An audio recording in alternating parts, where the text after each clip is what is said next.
vida. Luego empezamos a hablar de las eras geológicas, ¿no es cierto? Cómo fueron surgiendo esta gran diversidad de vidas en las distintas eras del tiempo geológico, hasta que aparece el hombre. Y hoy día comenzamos a hablar cuáles serían las teorías que estarían explicando esta gran diversidad de seres vivos que existen en nuestro planeta. El objetivo de la clase es conocer las evidencias que explican que la biodiversidad es el resultado de la evolución de las especies. ¿Qué significa evolución biológica? Este proceso de evolución biológica es un proceso de transformación continua de las especies. Ahí nosotros podemos ver ese árbol filogenético que se llama, que parte, ¿no es cierto?, desde las arqueobacterias, las bacterias primitivas, las eubacterias, que después eran las bacterias modernas o verdaderas que se le llaman, y cómo este árbol filogenético va creciendo a medida que van pasando estos millones de años, hasta que aparecen las primeras células eucariotas que se separan en células animales y vegetales, y aparecen los primeros protozoos, ciliados, otros que van cambiando de forma, que se llaman ameboides, y así como nosotros fuimos viendo en cada tiempo geológico, ¿no es cierto?, cómo empezó esta explosión de esta gran biodiversidad.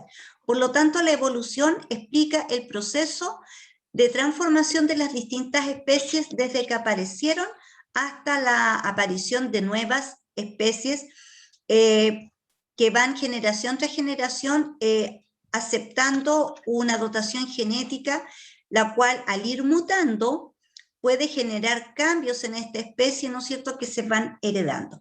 Por lo tanto, estos cambios que se van heredando se van traspasando hacia las generaciones futuras, y esos cambios, esas mutaciones, van a generar frecuencias que le llaman en los distintos pares de genes, y son los que va a heredar, y de ahí va a surgir esta población biológica. Esta evolución es un proceso natural, ¿no es cierto?, que se puede observar y que se puede comprobar empíricamente. Entonces, eso es la evolución, un proceso de transformación de los seres vivos, de todo lo que tiene vida en nuestro planeta, y cómo ésta va dando origen a nuevas especies debido a estos cambios en las frecuencias de los genes alélicos. ¿Qué es una teoría de la evolución? Se entiende por teoría como un concepto que lleva un cuerpo. Este cuerpo está por un conjunto de conocimientos que se han ido adquiriendo en relación a las ideas que explican la teoría de la evolución. Todas estas evidencias se van, ¿no es cierto?, uniendo para poder formar esta teoría con respecto a las evidencias que se van encontrando, y va aumentando este cuerpo de conocimiento científico. Y estas teorías nos van a explicar cómo ocurrieron esos cambios, esas transformaciones en estas especies, entendiendo que por muchos años existió la idea del creacionismo hasta en la actualidad, ¿no es cierto?, que existe un ser superior que es el que crea toda la vida de nuestro planeta. La teoría fijista, que dice que las especies se van a mantener intactas, inmutables. Después viene una idea del transformismo, pero el transformismo acepta de que existe, ¿no es cierto?, una creación. Por lo tanto, él acepta la idea de la creación, pero dice que estos seres vivos sí tienen un proceso de cambio en el tiempo, y estos cambios pueden ser provocados de distinta índole, por catástrofes, por eras geológicas, por incendios, inundaciones, catástrofes naturales. Entonces esto va explicando el por qué van surgiendo nuevas especies con vida, pero cada especie que surge nueva, según los transformistas, son creadas por este ser superior. Entonces, todas estas ideas van formando el cuerpo de lo que es la teoría científica. Siguiendo una línea de tiempo en relación al proceso o el pensamiento evolutivo, a partir del año 1700 aparece un científico que le llaman el Conde Buffon, ¿ya? Él habla de que las especies son creadas y que luego estas especies fueron evolucionando después de la creación.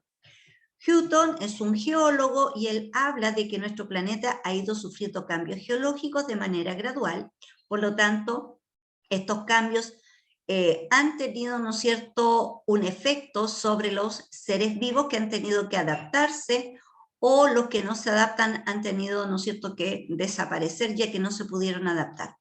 Lamarck, ya en el año 1750, habla de mecanismos de cambio de las especies.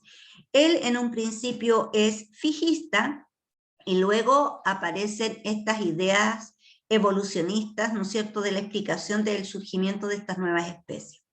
Cuvier habla sobre las catástrofes que han ocurrido en nuestro planeta y que estas catástrofes han ido provocando la aparición de nuevas especies, la desaparición de otras, ¿no es cierto?, producto de estas catástrofes que han ocurrido durante todos estos millones de años de vida que lleva nuestro planeta. Smith, él comienza a estudiar, cuando ya descubren, ¿no es cierto?, fósiles, él empieza a estudiar estos fósiles, empieza a estudiar la secuencia de estos fósiles para hacer una línea de tiempo y ver cuáles eran las especies que aparecieron primero, cuáles surgieron después. Lyell habla de que la Tierra tiene muchos años, él es un geólogo y da, ¿no es cierto?, una idea de cuántos años de vida tiene nuestro planeta. Luego aparece Darwin con su idea de selección natural y que la evolución de estas especies, los cambios que ocurren en ella, es porque la naturaleza ha influido y ha actuado como selectiva. Entonces, ¿qué selecciona? A las especies que se encuentran mejor adaptadas.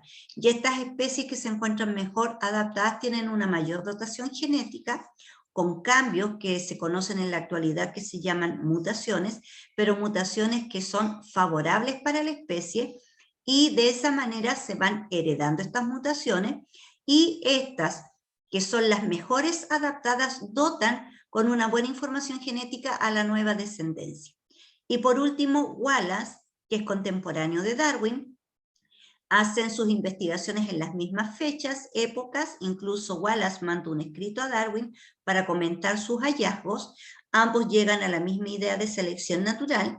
Wallace le pide a Darwin que lea sus escritos si está de acuerdo con él y si se los puede publicar, y como Darwin se da cuenta de que Wallace está llegando a la misma conclusión, se aventura y publica el libro que él ya tenía escrito sobre la selección natural, pero que no lo había presentado porque en realidad la comunidad científica de aquella época no lo consideraba muy bien, tenía problemas con ello por las ideas revolucionarias que tenía sobre la evolución de las especies.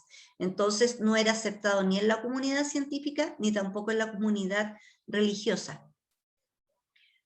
Entonces, aquí están algunos de los científicos que nos aportan con las teorías sobre la evolución de la vida y la evolución de nuestro planeta. Tenemos a Carlos Linneo, el conde Buffon, James Hutton, Juan Bautista Lamarck, George Cuvier y Charles Darwin. También hay otros, ¿no es cierto?, que nosotros los vamos a ir estudiando. Cualquier cosa ustedes me van haciendo consultas, ¿ya? Fijismo. Recordar, ¿no es cierto?, que el fijismo sostiene que las especies que están en la actualidad, que existen, han permanecido a través del tiempo y que estas no han tenido variaciones, por lo tanto, no han cambiado desde que fueron creadas. Y usan el término de inmutabilidad, ¿no es cierto?, que significa que no hay ningún cambio y permanecen como fueron creadas. Esta idea se mantiene hasta el siglo XVIII. Estamos hablando del año 1700 APP, hasta mediados del siglo XVIII. Carlos de Linneo, un naturalista sueco, él nace en 1707 hasta 1778, él es considerado fijista, él cree en la creación de las especies y que éstas se mantuvieron inmutables, y él empieza a hacer estudios de las especies que hay en nuestro planeta. Este estudio lo realizó en su mayoría en vegetales, pero también hizo estudios en animales en la fauna de nuestro planeta y los fue clasificando y agrupando dependiendo de las características que ellos compartían. Y él hace la primera clasificación que se le conoce con el nombre de taxonomía, ¿ya? Y habla de que existen dos reinos, cuando él comienza a hacer esta clasificación, que serían el reino vegetal, las plantas, y el reino animal. Él dice que al estudiar a estas especies, ver sus características para poder agruparlas y clasificarlas, dice que ellas se han mantenido inmutables desde que fueron creados y él apoya de esta manera, ¿no es cierto?, a la teoría fijista. Y él postula, ¿no es cierto?, a través de estas investigaciones y sostiene de que el fijismo es la teoría que explica la presencia de esta gran diversidad de especies y que cada una de ellas fueron creadas por un ser superior. Por lo tanto, si él en el siglo XVIII está hablando de esto, obviamente que toda la comunidad científica, las personas que están y que tienen curiosidad por saber de dónde surgieron estas especies, a través de estos estudios le creen, ¿no es cierto?, lo respetan como taxonomista y siguen creyendo entonces en el fijismo creacionista. Luego viene Georges Cuvier. Él habla del catastrofismo, si se fijan también naturalista. Se le llama naturalista, ¿no es cierto?, porque ellos observan lo que hay en la naturaleza y a través de sus observaciones hacen sus escritos. ¿Qué dice Georges Cuvier? Él defiende que han existido, ¿no es cierto?, catástrofes y que estas catástrofes cuando ocurren son repentinas y que estas catástrofes provocan modificaciones y cambios tanto en el espacio-tiempo como en el aspecto de la Tierra, o sea, en el aspecto geológico de la Tierra. Y explica que estos cambios geológicos y biológicos, o sea, de la Tierra y de los seres vivos, se producen, ¿no es cierto?, en la Tierra y que no se deben a cambios graduales. No es que cada especie de a poquitito fue adaptándose y cambiando, sino que él dice que estos cambios que tuvieron estas especies fue un cambio repentino y violento, o sea, drástico, rápido y no gradual, ¿ya? Propone que los fósiles eran el resultado de la extinción de animales que habían sido creados por Dios y habla de las catástrofes bíblicas, ya hace referencia a estas catástrofes bíblicas. Entonces, él dice que nosotros tenemos evidencia y esa evidencia fósil significa que esas especies se extinguieron producto de una catástrofe que pudo haber ocurrido en aquel tiempo. Estas catástrofes naturales de las cuales habla Georges Cuvier son los terremotos, los tsunamis, los huracanes. Él realiza muchas observaciones paleontológicas y a partir de estas observaciones paleontológicas elabora la historia de la Tierra, pero la fundamenta en el fijismo y catastrofismo. O sea, las especies fueron creadas y si estas especies desaparecieron y que se encuentran registros fósiles de ellas, fue producto de una catástrofe y esas especies desaparecieron, ya no van a existir más. Pero las que sobrevivieron tuvieron ciertas transformaciones que fueron repentinas, violentas, producto de la catástrofe que ocurrió en aquella época. Luego viene un científico naturalista que habla del uniformismo. Él es James Hutton, está en los años 1726-1797. Él es considerado el padre de la geología, pero fue considerado mucho después a la presentación de sus escritos. ¿Qué pasó? Él en sus escritos y la forma de explicar esta teoría del uniformismo no fue muy comprendida por la comunidad científica, no se entendieron bien sus escritos. Y aparece un amigo de él que toma estos escritos, los lee y los interpreta. Y cuando los interpretó y explicó lo que quiso decir James Hutton en sus escritos, es considerado, ¿no es cierto?, que fue el primero en hablar sobre los cambios geológicos de nuestro planeta, por lo tanto se le considera el padre de la geología, ¿ya? Pero no cuando él escribió y presentó sus escritos porque nadie los entendió, no los comprendió, sino que gracias a este amigo que pudo explicar lo que él quería decir en sus escritos, fue reconocido como el padre de la geología. ¿De qué se trata esta teoría del uniformismo? Explica, ¿no es cierto?, de que nuestro planeta ha tenido un proceso evolutivo que es constante y que ha sido repetitivo, o sea, que se vuelve a repetir en el transcurso del tiempo.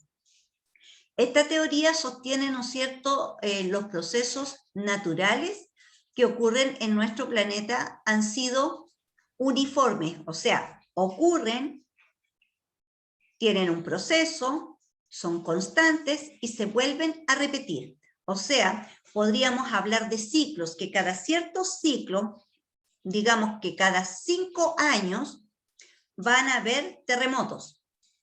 Antiguamente en nuestro país sacaban la cuenta, el terremoto de tal año, ya se están cumpliendo 10 años, así que viene un nuevo terremoto. ¿Dónde va a ocurrir este nuevo terremoto? Puede ser en el norte, en el sur de nuestro país, pero sacaban ciclos que se podían, ¿no es cierto?, volver a repetir. Pero en realidad el movimiento de estas placas tectónicas que están bajo la corteza terrestre no se mueven después de ciertos ciclos, sino que estas placas se descubrió que están en constante movimiento y algunos de esos movimientos son mucho más fuertes y que uno los siente, pero la gente que se encarga de estudiar este movimiento de las placas tectónicas va a mostrar gráficos que todos los días estas placas se están moviendo, pero algunos de esos movimientos son más bruscos que otros, ¿ya? Y eso nosotros los percibimos y se conocen como terremotos, o como movimientos de baja intensidad, o algunos que van a ser más catástrofes que en otros lados, pero ¿de qué va a depender el grado de la catástrofe que ocurra en algún lugar? Va a depender de si esa zona está preparada para ese nivel de catástrofe. Porque lo que nosotros reconocemos como terremoto en nuestro país tiene que llegar a grado 8, grado 7 para ser terremoto, y en otros países es grado 3 y es considerado terremoto. ¿Cuál es la diferencia? Que tiene que ver con la catástrofe que significó, cuánto daño causó ese movimiento, y cuando causa mucho daño, se habla de terremoto, pero como nuestro país es un país sísmico, las construcciones están mejor preparadas y pueden ocurrir terremotos y no hay tanta, ¿no es cierto?, catástrofe en nuestro país, a pesar de que hay. Pero comparado con otros países que tienen menor intensidad y que se van las casas al suelo, significa que esos países no están tan bien preparados para vivir este movimiento telúrico como lo estamos preparados nosotros, que a lo largo de todo nuestro país ocurren estos movimientos y son intensos. Por lo tanto, aquí la gente que estudia arquitectura sabe el tipo de material que tiene que usar, las características que tiene que tener la construcción para poder mantenerse de pie, ¿no es cierto?, si viene un terremoto. Así todo, hay algunas constructoras que por ahorro de material, ¿no es cierto?, hemos tenido, por ejemplo, en Concepción, cuando fue el 14F se llama, en esa época un edificio que estaba construido cerca de la Costanera, nuevo, se fue abajo, porque la base del edificio fue muy mal construida, por lo tanto todo este edificio se fue abajo. Entonces todo va a depender de la calidad de la construcción que tenga alguna zona. Pero en aquella época, ustedes saben, ¿qué usaban para construir? Adobe. Las casas de adobe no tienen mucha resistencia, ¿ya? Si se derrumban y se derrumban sobre especies, si se caen los árboles y matan especies, obviamente va a generar una mayor catástrofe. Pero él decía que esto era cíclico, se repetía cada cierto tiempo y que eran constantes, o sea, siempre se estaban repitiendo. Y él también interpreta la Biblia en las partes de la Biblia que habla de ciertas catástrofes naturales, incluso cuando habla de las plagas, ¿ya? Entonces, esas son catástrofes que tienen un efecto sobre los seres vivos. Y producto de esa catástrofe hay cambios en la población que existía en ese entonces algunas mueren, desaparecen y resurgen nuevas, pero estas nuevas que surgen son creadas por este ser superior. Entonces, este proceso, él dice que es así, es uniforme, porque él asegura que se está repitiendo cada cierto tiempo, pero que además este proceso ha ido dando forma al paisaje terrestre. Estos cambios que ocurren van modificando nuestro paisaje terrestre, y eso a él le llama historia natural. ¿Por qué se llama historia natural? Porque son hechos que están ocurriendo en nuestra naturaleza y por eso se habla de historia natural. Estos procesos geológicos de los cuales explica de dónde surgen estas catástrofes, él explica que las erupciones son procesos geológicos que también van a ocasionar catástrofes, como deposiciones y compactaciones. ¿Qué significa? Va a surgir, por ejemplo, si hay una erupción volcánica, la erupción va a eliminar lava. La lava se va a solidificar, se va a acumular, eso se va a ir compactando. En un principio esa zona queda sin vida, pero después, con el tiempo, lo que se le llama piedra madre, que está desnuda, sin vida, de a poquitito con los años empiezan a surgir vegetales, vegetales de pequeño tamaño, briófitas, helechos, hasta que empiezan a aparecer árboles, y ya eso que no tenía vida se transforma en un sector que tiene mucha vegetación, y al haber mucha vegetación empiezan a llegar otros seres vivos, ¿ya? Y ahí se empieza a armar esta comunidad biológica producto de estos cambios que ocurrieron en la naturaleza. Eso es lo que dice él. Y también dice que no vayamos a pensar de que estos cambios sean rápidos, que sea un cambio que ocurre de un día para otro. Él habla de que estos cambios son un proceso lento, que tienen una velocidad extremadamente baja, o sea, es muy gradual y va paulatino para que ocurra este cambio. O sea, si nosotros vemos un cerro y tú dices que este cerro solamente tiene piedras, y vas a los años después y ya vas a ver que empieza a haber vegetación de pequeño tamaño, eso transcurrieron años para que surgiera. Ahora, ¿por qué logra existir vida en una roca desnuda?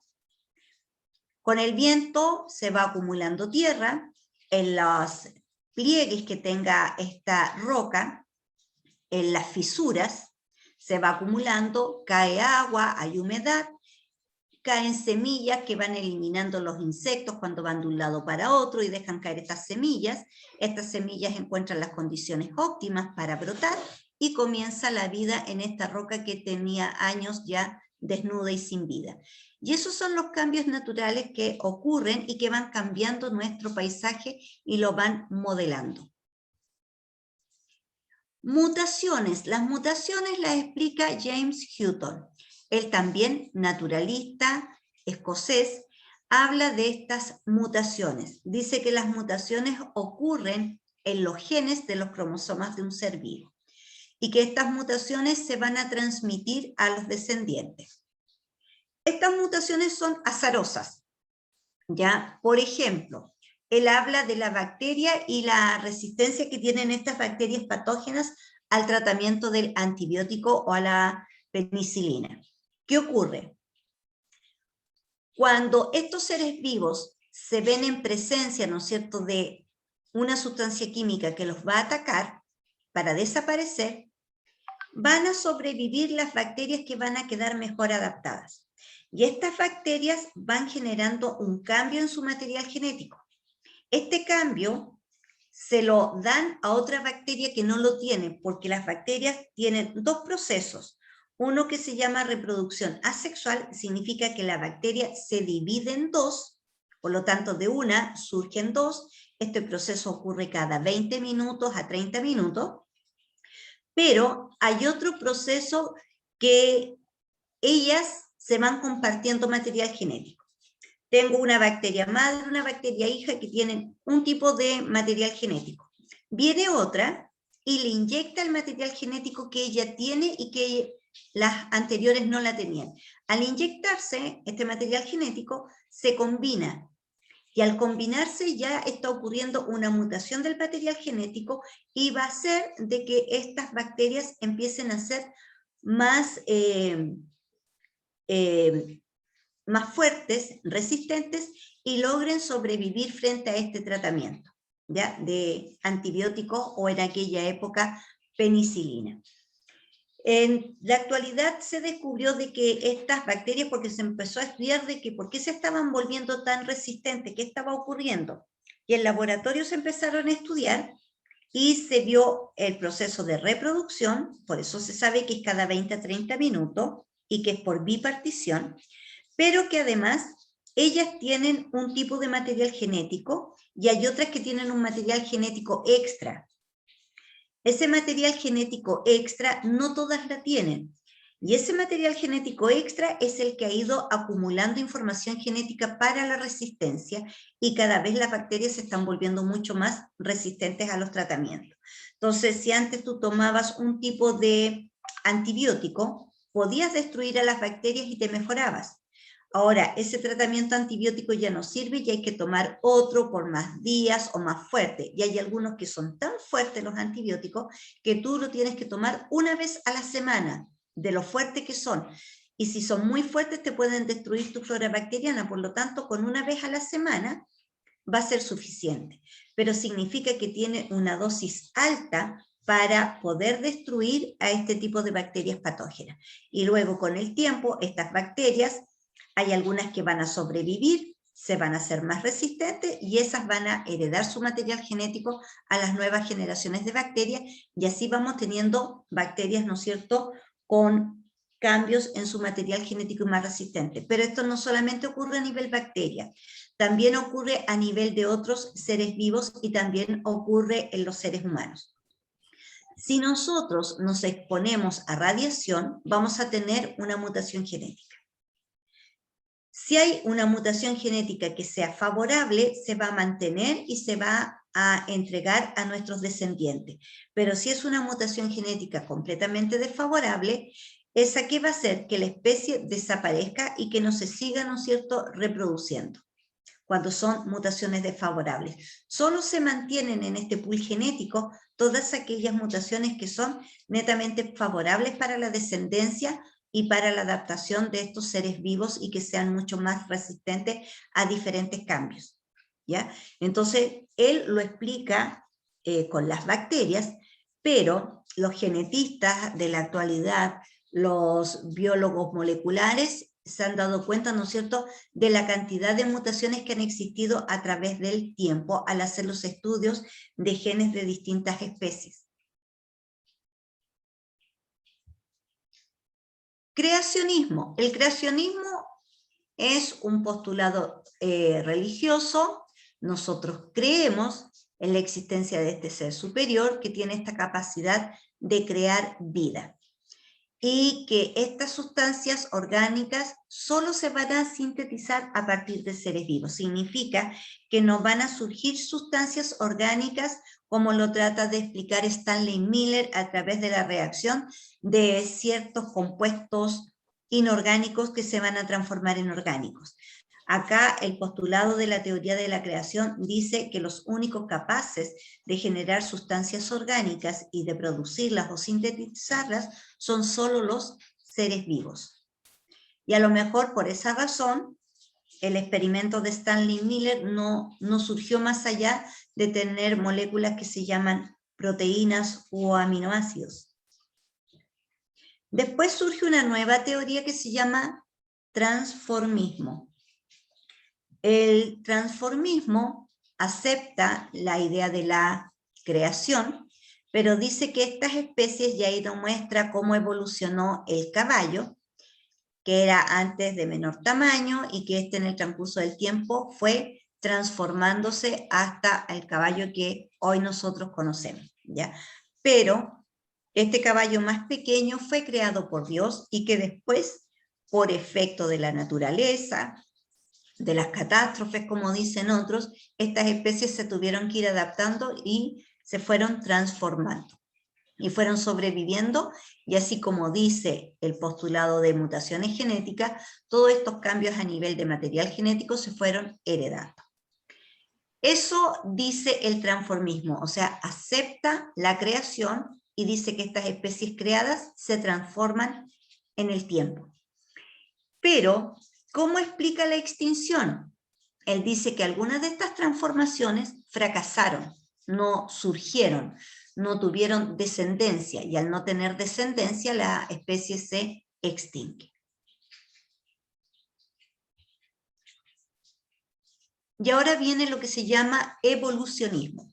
El evolucionismo surge a partir del siglo XIX, se impone como una nueva corriente de pensamiento científico, ¿no es cierto?, en donde ellos traen evidencias, ¿ya? Tienen estas evidencias para mostrárselas a la comunidad científica y para que de a poco todo lo que se creyó antes, lo que era fijismo, lo que era transformismo, pudieran cambiar, ¿no es cierto?, de esta idea que llevaba años y poder aceptar este proceso evolutivo, ¿ya? Pero el respaldo de esta teoría llamada evolucionismo son todas las evidencias que ellas tienen. Por eso que se contrastan las teorías con las evidencias de que hay sobre estos cambios y del surgimiento de nuevas especies. Entonces, las especies, según el evolucionismo, van cambiando, pero este cambio no significa que esta especie se cambió y dejó de existir la especie antigua, porque los fijistas y los transformistas hablaban de descendencia lineal, que significa que si era pez y este pez dio origen a un reptil, ya esa línea de vida que eran los peces que dieron origen a los reptiles, ya no hay más. Y vienen los reptiles, después un reptil va a cambiar, ¿no es cierto?, a ave, desaparecen los reptiles y vienen las aves, por lo tanto habla de una evolución lineal y que tiene una fuerza interna que hace que ocurra este cambio. En cambio, el evolucionismo habla de ancestros o antecesores que tenemos un origen en común. Y nuestro primer ancestro, y se compara la información del material genético que tienen estas bacterias con nosotros, y tenemos muchas cosas en común en ese material genético. Y como tenemos cosas en común, se dice, ¿no es cierto?, que nosotros tenemos como el primer ancestro a todo este proceso evolutivo una bacteria. O sea, en nuestros genes también hay genes que forman parte de la bacteria. Pero a nuestros genes se han ido acumulando otros genes, otros cambios, y esos cambios han ido haciendo de que se formen nuevas especies. ¿Quién fue el primero en hablar de este proceso evolutivo y tratar de explicar esta gran diversidad de especies? Jean-Baptiste Lamarck, ¿ya? Él también naturalista de origen francés. Él tiene 3 postulados. El primer postulado dice que todas las especies evolucionan de forma gradual. Significa de que estos grupos de organismos no tienen un antecesor común para la mar, ¿ya?, sino que procede de una línea completamente independiente a la especie nombrada. Por ejemplo, hay una línea para reptiles, hay una línea para mamíferos, hay una línea para peces. Entonces, esos cambios van lineal y solo ocurre a nivel de ellos, y es por esa razón que se puede explicar, y en lo que se equivocó Haeckel, que decía que era lineal y que las especies tenían una fuerza interna que las hacía cambiar. Por lo tanto, si esa especie cambia, deja de existir la que había antiguamente.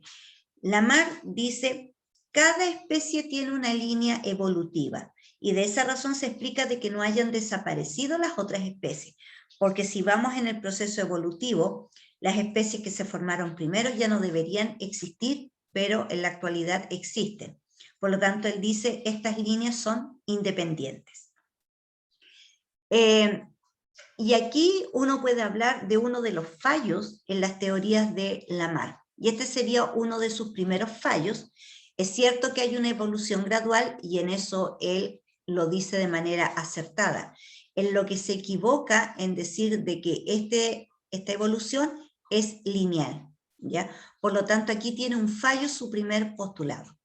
El segundo postulado dice la función crea el órgano. Este órgano, ¿no es cierto?, de tanto usarlo, lo perfeccionamos. Si lo dejamos de usar, se atrofia y tiende a desaparecer. Eso es lo que postula Lamarck. Dice que las necesidades hacen que ciertas especies, ciertos organismos se vean obligados a usar cierto órgano. Y como lo están usando de manera recurrente, van a provocar un cambio. Y ese cambio significa, ¿no es cierto?, de que se perfeccionó. Y de esa manera él explica el cambio en la longitud del cuello de las jirafas. Él decía de que en un momento existían jirafas y todas las jirafas ellas eran cuello corto. Pero en una época de la historia de la vida en la Tierra vino un periodo fuerte de sequía. Al haber sequía significa que falta el recurso hídrico. Al faltar el recurso hídrico se van desapareciendo primero los vegetales y van quedando, ¿no es cierto?, aquellos vegetales, árboles. ¿Y por qué van sobreviviendo los árboles y no los pequeños vegetales? Porque los pequeños vegetales, sus raíces no son tan profundas. Por lo tanto, si hay un proceso de sequía, la tierra se seca y lo primero que se seca son las capas que están más expuestas, las superficiales. Por lo tanto, estos vegetales terrestres de poca longitud radicular van desapareciendo porque no captan agua. En cambio, los árboles crecen sus raíces en busca de agua y se van haciendo más profundas estas raíces. Y van pasando, ¿no es cierto?, las capas de esta corteza terrestre para llegar a las capas más subterráneas en donde hay agua. Y por eso los árboles resistieron un poco más. Pero estos árboles también fueron perdiendo sus hojas y fueron quedando en la copa en la parte más alta. La jirafa tenía el cuello corto. ¿Qué tuvo que hacer para sobrevivir? Empezar a estirar el cuello, a estirarlo, y fue tanto, ¿no es cierto?, que todos los días para poder alimentarse tenía que ir estirando el cuello, que finalmente el cuello empezó a crecer. Y obviamente, si esa jirafa ya tenía el cuello más largo de que como era en su principio, tuvo descendencia y ya nacieron con el cuello más o menos largo. Estas siguieron creciendo, siguieron estirando el cuello hasta llegar a lo que conocemos en la actualidad, ¿no es cierto?, como estas jirafas que tienen patas largas y cuellos largos. Pero él explica que fue tanto lo que usaron el cuello para poder alcanzar las ramas más altas que provocó ese cambio. Y ese cambio lo entiendo como una perfección. Y aquí él dice que existe esta teoría del uso y del desuso. Si se usa, se perfecciona. Si se deja de usar, se atrofia. Y que estos cambios a partir del uso y del desuso que están ocurriendo en el cuerpo del animal se heredan. Y aquí tenemos otro fallo en el postulado de Lamarck, ¿ya? Aparece un científico más adelante que explica de que los cambios que ocurren a nivel corporal no se heredan, ¿ya? Estos cambios que se llaman caracteres adquiridos no se van a heredar, porque él habla de la función crea el órgano y a partir de ese postulado dice, esto se va a heredar. Este carácter que se adquirió en el tiempo por el esfuerzo que hacen algunas especies, se va a heredar. Por ejemplo, para hacerlo entendible, si yo en mi época en que podía ser madre me tiño el pelo rubio, mis hijos tendrían que salir rubios. Y ahí estoy hablando, ¿no es cierto?, de un carácter adquirido. Si yo dejé de usar un órgano porque cambió la alimentación y quedan como estructuras, como vestigios de que alguna vez nosotros lo usamos, eso se hereda. Pero eso se hereda porque ese órgano, está la información genética de ese órgano, por eso se hereda. Pero no un cambio que yo haya provocado en el órgano, ¿ya?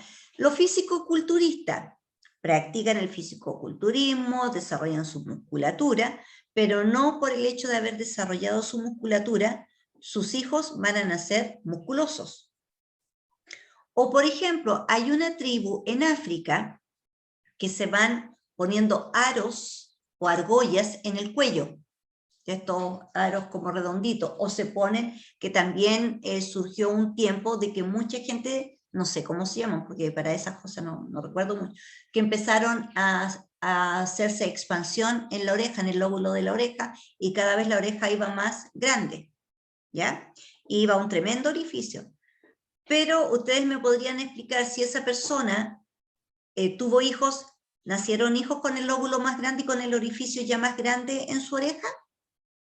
Es más, ¿qué le pasa a la persona que deja de usar esos extensores para hacerse cada vez más grande el lóbulo de la oreja? Si tú lo dejas de usar, ¿qué va a pasar?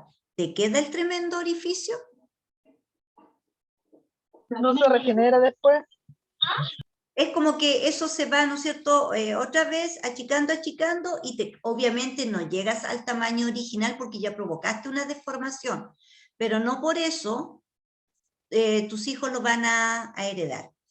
Estas tribus, en donde se van poniendo estas argollas en el cuello, te van indicando el estatus a nivel de tribu, ¿ya? Mientras más aros significa que tú tienes un mejor linaje en esa descendencia. Pero estas mujeres que llegan a tener su cuello muy estirado de tantas argollas que se pusieron, sus hijos o hijas no nacen con el cuello estirado. Entonces, ese es un cambio que yo provoco en mi cuerpo, pero ese cambio no se va a heredar. Y aquí está el otro fallo, ¿no es cierto?, de Lamarck al hablar de la transmisión de los caracteres adquiridos por herencia. Se sabe que eso no ocurre, pero en su época, cuando él lo postuló, todas estas ideas, estas tres ideas postuladas por Lamarck, fueron muy bien aceptadas, ¿ya? Porque si a mí me dicen y tengo un discurso que convence a las personas lo terminan creyendo. Y hay muchas personas que tienen un buen discurso y te convencen. Tú puedes tener alguna idea muy fija de algo, pero esta persona logra, ¿no es cierto?, con su discurso y con sus explicaciones, hacerte pensar, en realidad tiene razón, y te convences de lo que está diciendo. Él, al explicar a la comunidad científica sus tres postulados, fueron muy bien aceptados, y de esa manera se explicó cómo evolucionaron las especies a través de una transformación gradual, diciendo de que esta evolución es lineal. Y obvio, si yo estoy viendo que hay peces, ranas, reptiles, aves, distintos mamíferos, obviamente yo no puedo cruzar esas líneas evolutivas porque yo no me parezco a un pez, no tengo nada que ver con el pez, ni tampoco con la gallina, por lo tanto, obviamente no puedo descender de ahí, ¿ya? Entonces, se entendió muy bien esa idea. Pero en la actualidad, ya cuando Darwin empieza a hablar de la evolución por selección natural y empieza a explicar el porqué, y lo que no podía explicar él, nace la última de las ciencias que explican la evolución y que tiene mucho apoyo científico, es la teoría que se llama neo-darwiniana, o sea, las nuevas teorías darwinianas, que también se le llaman teorías evolutivas sintéticas, ¿ya? Que explican cómo evolucionan, y ellos hablan netamente de la parte genética, de la mutación genética, y cómo estos cambios han provocado, ¿no es cierto?, de que muchas de las especies vayan cambiando de manera gradual, y como el cambio ocurrió a nivel de material genético, se hereda. Todo lo que ocurre a nivel de material genético se hereda. Y aquí hay otro científico, Weismann, que habla de que existe un somatoplasma y un germinoplasma. El somatoplasma hace alusión a lo que es cuerpo. Germinoplasma a lo que tiene que ver con genes, con cromosomas, pero él en esa época no se conocía todavía la existencia de los cromosomas, de los genes, ¿ya? Pero él entiende que solo se hereda lo que ocurre en el germinoplasma. Aquí está la evolución de las jirafas según Lamarck, todas de cuello corto. Vino esta época de sequía en donde las hojas empezaron a escasear. Se tuvieron que forzar, estirar el cuello para alcanzar las hojas más altas. Se acaban ya esas hojas porque se las comieron y van a las más altas, y de esa manera se van esforzando y siguen estirando, pero no solamente crece el cuello, sino que también dicen que crecen las patas. Y eso se heredó a la descendencia.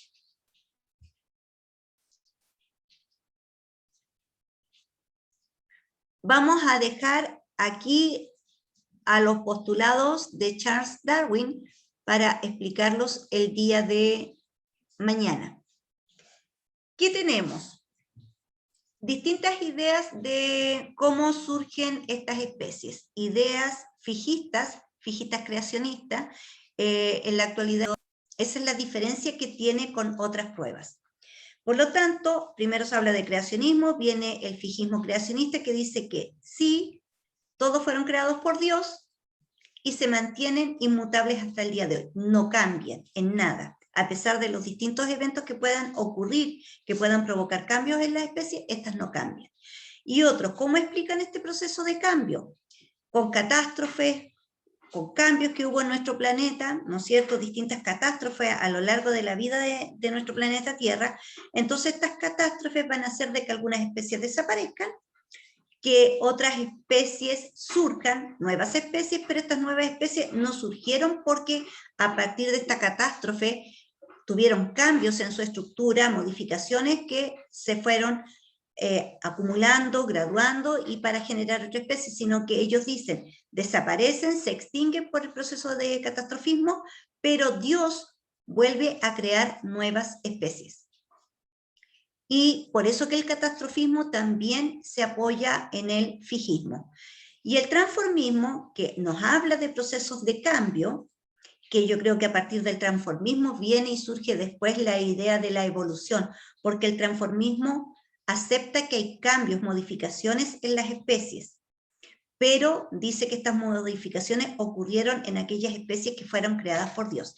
Además, en aquella época no se pudo demostrar, con todos los científicos que trataron de demostrar cómo surgió la vida en nuestro planeta, con distintas teorías de que vino una bacteria extraterrestre, otras te hablan de que estos cambios fue porque hubo reacciones químicas, se formaron moléculas, estas moléculas reaccionaron, formaron proteínas, formaron el primer ácido nucleico y empiezan estas moléculas, ¿no es cierto?, a hacer reacciones hasta que surge la primera forma de vida que es una bacteria, la arqueobacteria. Y que esta arqueobacteria tuvo modificaciones, tuvo cambio, se transformó luego en una bacteria fotosintética que fue capaz de usar la radiación solar, y vienen los cambios, viene la teoría endosimbiótica, que una bacteria se traga a otra, y si se tragó a una que hacía fotosíntesis va a ser vegetal, si no se traga a otra que no ha hecho fotosíntesis, se convierte en célula animal. Entonces, esas teorías, todas las personas que las postularon, todos los científicos que las postularon, no lo pudieron demostrar. Se hicieron experimentos como lo hizo Stanley Miller, pero a lo más que llegó fue a la formación de moléculas llamadas aminoácidos. Entonces hasta el momento y hasta el día de hoy nadie ha podido crear vida de reacciones químicas que ocurrieron en nuestra Tierra primitiva. Y ahí sigue la pregunta, ¿cómo surgió la vida? ¿Cómo existe esta gran variedad de especies? Entonces después ya vienen otros postulados que te tratan de explicar por qué hay modificaciones en estas especies hasta llegar al evolucionismo. Y el evolucionismo se diferencia de las otras teorías, que esta presenta evidencias. Aquí tengo la evidencia, esta evidencia es irrefutable, lo estoy demostrando, por lo tanto, ya con evidencia en mano, que viene por la observación, por registros fósiles, por las diferentes ciencias que fueron surgiendo, no lo podemos rebatir. Pero todavía está la pregunta al día de hoy. ¿Cómo surgieron los seres vivos? A lo mejor a alguien por ahí le va a surgir la curiosidad, va a tratar de explicar, y a lo mejor en algún momento, pero hasta el día de hoy no es así, alguien nos va a poder decir cómo surgió el primer ser vivo en nuestro planeta y cómo de ahí empezaron todos estos cambios hasta la gran diversidad que conocemos el día de hoy. Entonces, para mañana dejamos el evolucionismo según Darwin, vamos a hablar de Wallace, vamos a hablar de la teoría sintética de la evolución. Y vamos a entregar la pregunta esencial de la semana.